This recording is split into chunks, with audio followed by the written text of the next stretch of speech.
going to Chapman Creek Falls. That's right? Yeah.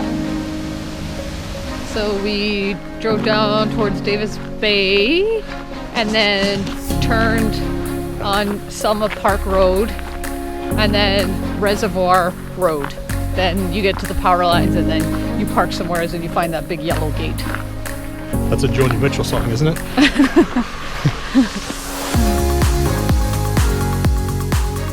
We went to the end of the gravel road until it ended up turning into this kind of a road.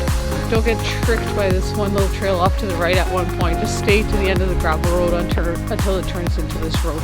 Oh, then this is the switchback that you saw on the thing. So that's where we go right there, straight ahead. Now it's more of a quad trail than a gravel road. There we go.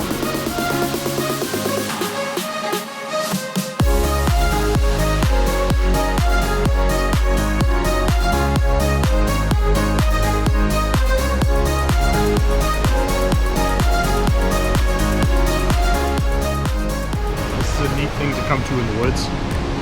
There's just like a bridge and a pipeline out here all of a sudden. The water line. The pipe.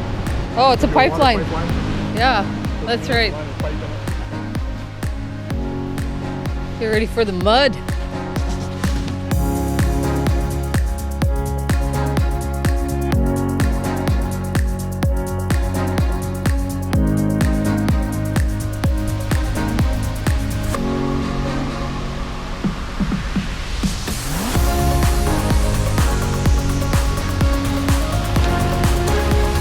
Oh, it's pretty cool.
I like waterfalls. I like waterfalls too.